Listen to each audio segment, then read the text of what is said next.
Hello boys, hello girls. कई सारे students को ओलियम को समझने में दिक्कत आती है। ओलियम क्या होता है? ओलियम एक सोल्यूशन है, solution of SO3 in H2SO4। इसका मतलब ये है कि सोल्यूशन में कौन कौन सी चीज़ें होंगी। Solution has H2SO4 plus SO3।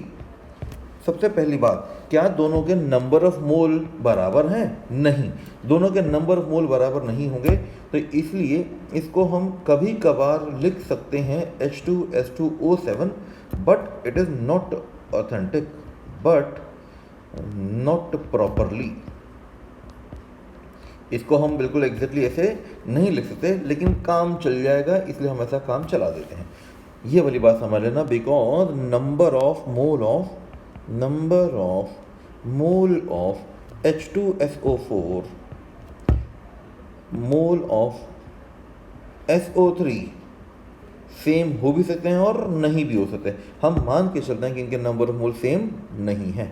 उम्मीद करता हूँ यहाँ तक बात क्लियर है।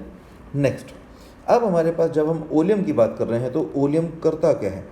ओलियम में हम लोग पानी डालते हैं, वाटर ऐड किया, वाटर ऐड करेंगे तो हमारे पास में H2SO4 बनकर आएगा। एक ओलियम में 2 H2SO4 बनकर आएंगे। मान लेते हैं समझाने के लिए कि जो ओलियम हमने लिया था वो 100 ग्राम था। 100 ग्राम लिया और उसमें पानी डाला x ग्राम, तो भाई जब तक रिएक्शन नहीं हुई थी, क्या कहा मैंने? जब तक रिएक्शन नहीं हुई, जब टाइम 0 था। टाइम कितना था? 0। ठीक है, रिएक्शन तो नहीं हुई, हमने 100 ग्राम लिया और इसके x ग्राम लिए तो H2SO4 नहीं हुआ। फिर जैसे ही रिएक्शन कंप्लीट हो गई, टाइम लग गया, t टाइम लगा और रिएक्शन कंप्लीट हो गई, तो मेरे पास में क्या बचेगा? 0 ग्राम ओलियम बचेगा, 0 ग्राम पानी बचेगा, 100 प्लस x ग्राम H2SO4 आएगा प्योर, यानी कि प्योर H2SO4 आएगा। उम्मीद करता हूँ ये बात क्लियर होती है। H2O भी इसमें नहीं होगा, ओलियम भी इसमें नहीं होगा, SO3 भी इसमें नहीं होगी, जो कुछ है प्योर H2SO4 है। अब इसका लेवल की बात की जाती है। Level of oleum, level of oleum कितना होता है? लेवल ऑफ ओलियम आता है mass of H2SO4 formed, mass of pure H2SO4 formed, कितना H2SO4 बना बटा में टोटल शुरू में कितना रिएक्टेंट या ओलियम लिया, mass of oleum taken into में 100। उम्मीद करता हूँ ये बात समझ आती है। इसको बोलते हैं लेवल ऑफ ओलियम, यानी कि इन सिंपल वर्ड्स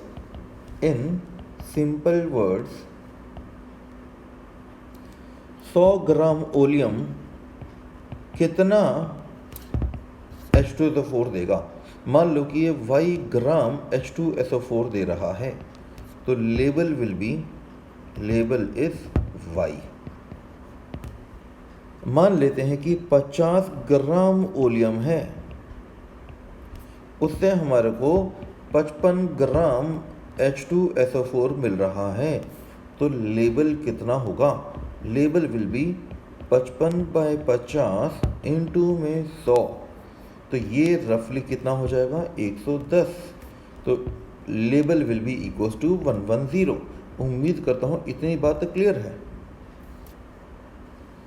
ओलियम में होता क्या है? ओलियम में क्या चीज़ होती है? Oleum is solution of SO3 in concentrated H2SO4। मान लेते हैं कि मेरे पास में ओलियम है, इसमें हमने पानी डाला, क्या मिल जाएगा? H2SO4 मिल जाएगा।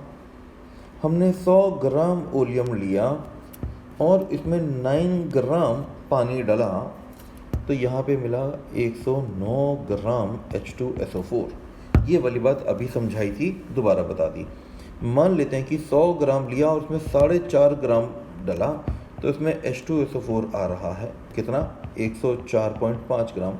तो इसका लेवल कितना आएगा, 109 लेवल है और इसका लेवल कितना है, 104.5। माइंड इट, इसमें भी SO3 नहीं बची, इसमें भी SO3 नहीं बची। ये दोनों अलग अलग सोल्यूशन थे।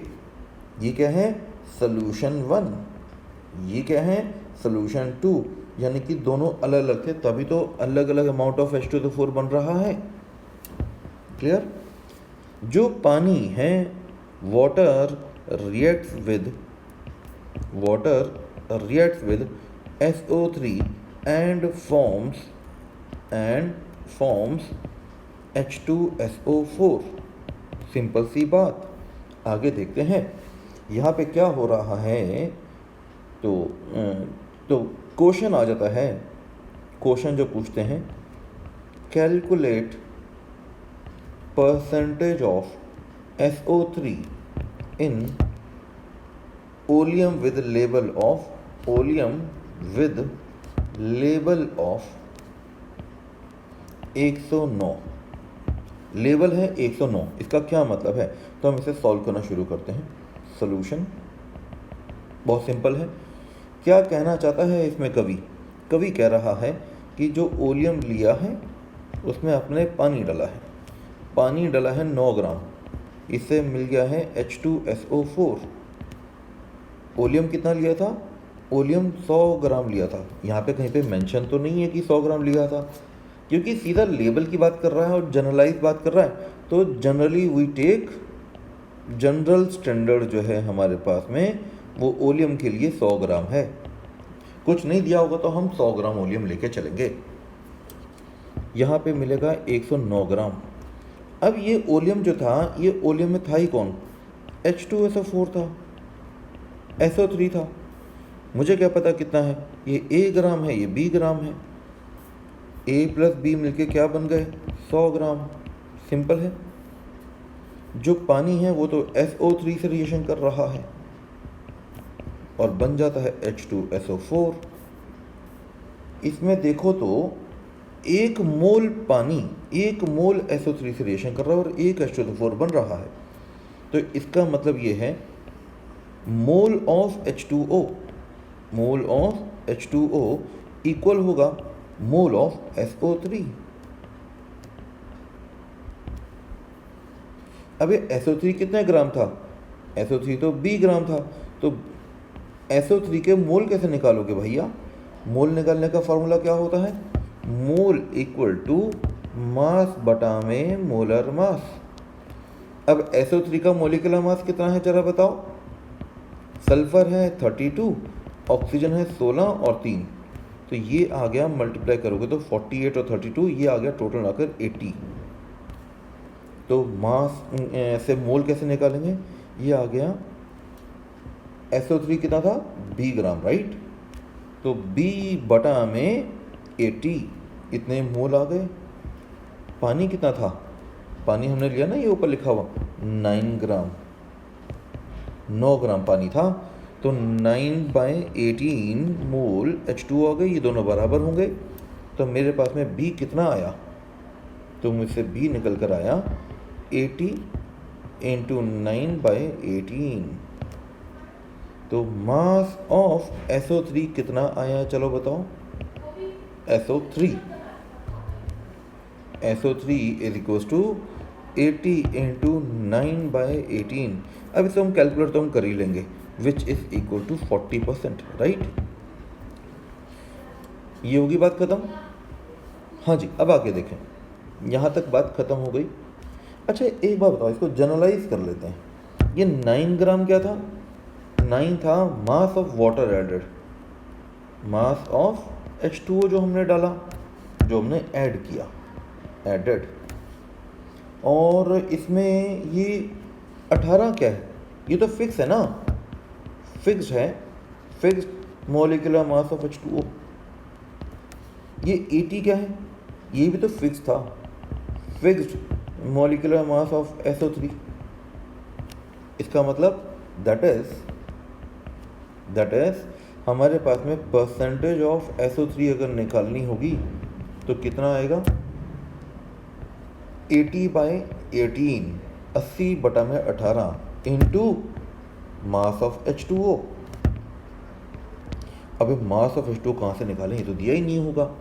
दिया क्या होता है, तो इसको ऐसे लिख सकते हो, 80/18 इंटू मास ऑफ H2O कैसे निकलेगा, जो भी लेवल था, level minus 100 is equal to percentage of SO3। अब इस फॉर्मूले में दो वेरिएबल हैं, चेक करके देखो। वेरिएबल आया हमारे पास में एक, वेरिएबल 1, और दूसरा वेरिएबल आया 2, वेरिएबल 2। दो वेरिएबल आए तो दोनों में से कोई एक चीज़ दी होगी और मुझे लगता है कि बाकी आप अपने आप ही निकाल दोगे।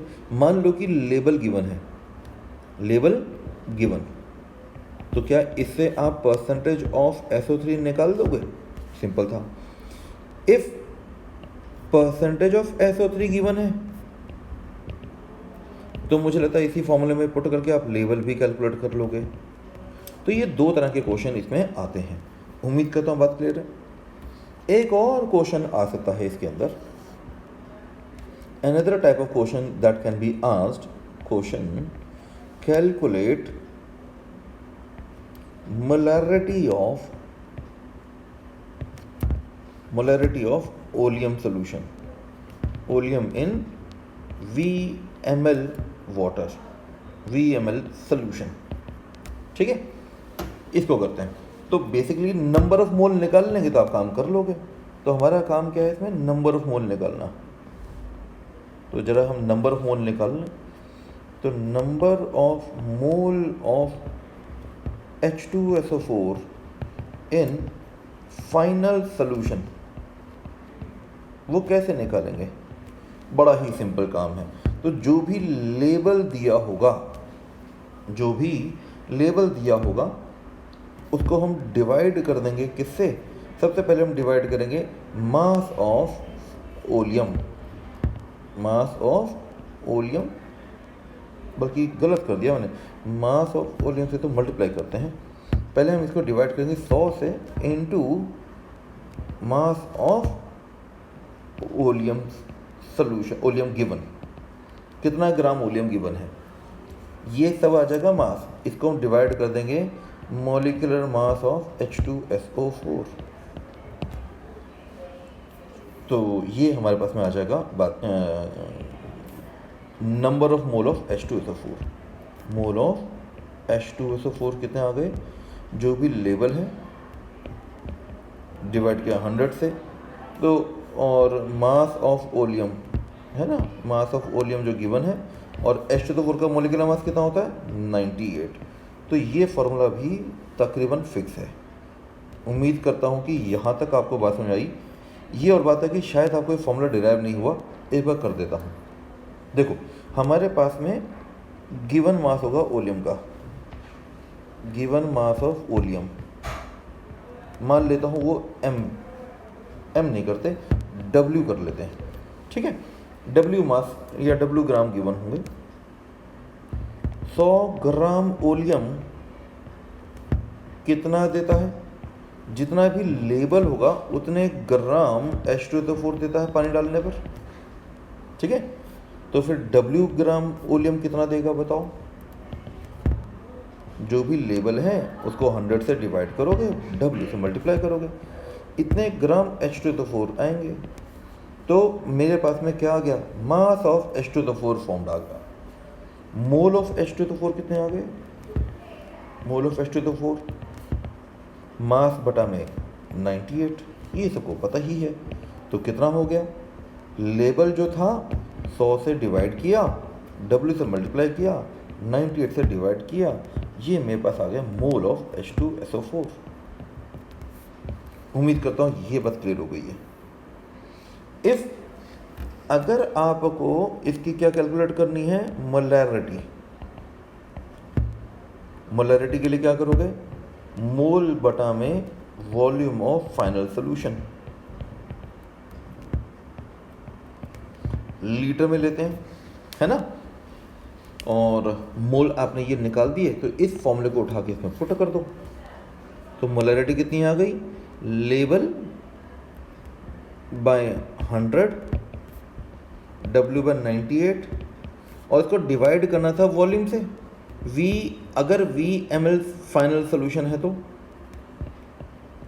हमें तो लीटर में पुट करना था, तो इसलिए 1000 से लगा देंगे सो दैट कि ये मिलीलीटर कवर हो जाए। तो ये आ गई मोलैरिटी। अगर हमारे से पूछ लेता कि स्ट्रेंथ कितनी है, तो स्ट्रेंथ कैसे निकालते हैं, स्ट्रेंथ ऑफ ओलियम, तो मास ऑफ H2SO4 बटा में वॉल्यूम ऑफ फाइनल सोल्यूशन, वो भी लीटर में देते हैं। तो ये कितना आ गया बालक, मास ऑफ H2SO4 कैसे निकाला, याद करो, जो भी लेवल था, लेवल को हमने 100 से डिवाइड किया था, जो भी W, ये क्या था हमारे पास में, मास ऑफ ओलियम टेकन, है ना, मास ऑफ ओलियम जितना लिया था, जो कि हमने W लिया था, बटा में यहाँ से आ गया मास ऑफ H2SO4, है ना, टोटल मास। वॉल्यूम कितनी थी, V, volume of final solution, वो आप यहाँ पे पुट कर दोगे। हो सकता है कि वो मिलीलीटर में हो, तो इसलिए 1000 से मल्टीप्लाई कर देना, नहीं तो फिर आपको पता है यूनिट कन्वर्ट आप कर लोगे। तो ये आ गई आपके पास में स्ट्रेंथ ऑफ ओलियम। अगर नॉर्मेलिटी की बात करते तो एग्जाम में क्वेश्चन नॉर्मेलिटी भी तो पूछ सकता है, नॉर्मेलिटी ऑफ H2SO ओलियम। तो मोलैरिटी तो आपने निकाल दिया into N factor, N factor कितना होता है 2। तो मोलैरिटी जो निकालोगे, मोलैरिटी का डबल कर दोगे। अगर वो पूछ लेता इक्विवेलेंट ऑफ वॉल्यूम कितने आए, अगर हमसे पूछ लेता इक्विवेलेंट ऑफ वॉल्यूम कितने आए,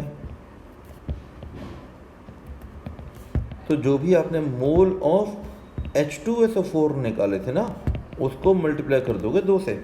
अच्छा याद रखना, ये जो इक्विवेलेंट निकाल रहे हो, ये एसिड बेस वाले इक्विवेलेंट निकाल रहे हो, एसिड बेस इक्विवेलेंट। मैंने रेडॉक्स का इक्विवेलेंट नहीं बताया है, वो तो क्वेश्चन टू क्वेश्चन की बात करेंगे। मैंने एसिड बेस इक्विवेलेंट बताया है, ठीक है। उम्मीद करता हूँ यहाँ तक बात क्लियर है। तो दिस वॉज टॉपिक ओलियम। तो ओलियम यहाँ पर ख़त्म होता है, और इसके अलावा तकरीबन और कोई क्वेश्चन यहाँ पे नहीं बनते। छोटा मोटा मूल कसब की तरह लैंग्वेज को कॉम्प्लिकेट करके क्वेश्चन पूछा जा सकता है। कोई भी बात हो तो कमेंट करके मुझे बताओ। Bye bye.